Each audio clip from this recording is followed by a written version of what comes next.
Hola chicos, en el siguiente video vamos a hacer una explicación teórica del momento de inercia, ¿no? Correspondiente al cuerpo, al tema de cuerpo rígido.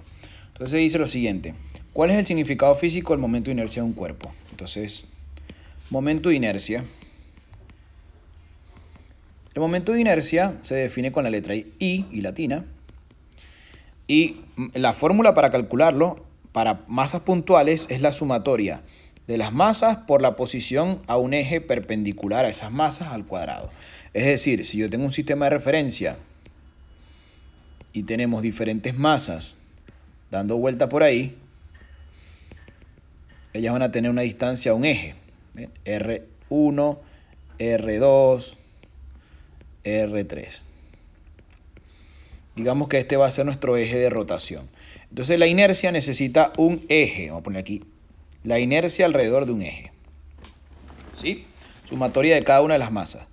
Para cuerpos continuos se integra. ¿Sí? Por ejemplo, si es un disco. Pero esta definición es muy matemática, ¿ven? Es simplemente agarrar e integrar, resolver o multiplicar, ¿no? Ahora, ¿cómo yo voy a interpretar la definición física? Por definición, es una propiedad geométrica.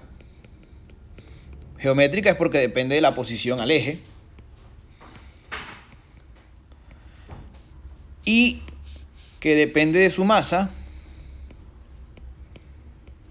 porque el material, la densidad a la que esté construido va a influir.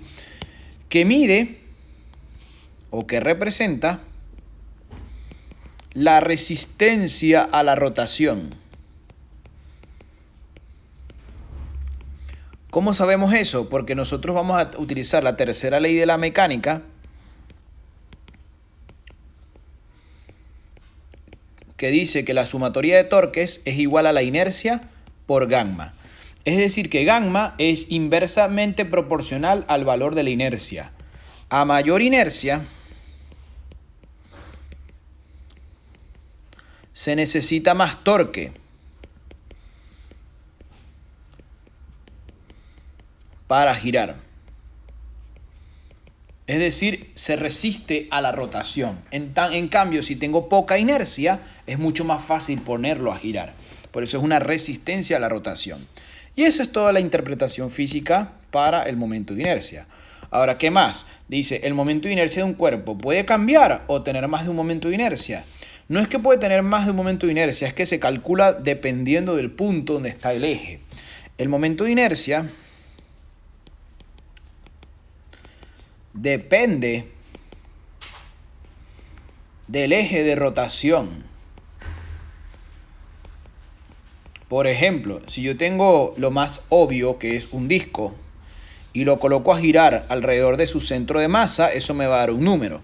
Por ejemplo, una de las inercias que más se usa, un disco muy delgadito, mr²/2.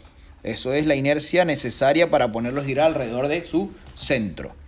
Pero yo podría cambiar esto y colocar el eje pasando por otro punto que no sea el centro de masa. Por ejemplo, un punto P en su borde. Y entonces hay un señor llamado Steiner, o el teorema de los ejes paralelos, que me dice que la inercia en ese punto es la del centro de masa más la masa por la distancia del punto P al centro de masa al cuadrado. Y si ustedes hacen la operación, que la distancia es el radio, nos queda 3 medios de mr². Entonces sí, la inercia puede cambiar.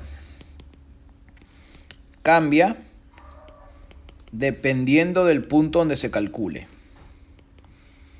De la ubicación del eje sería. Bien.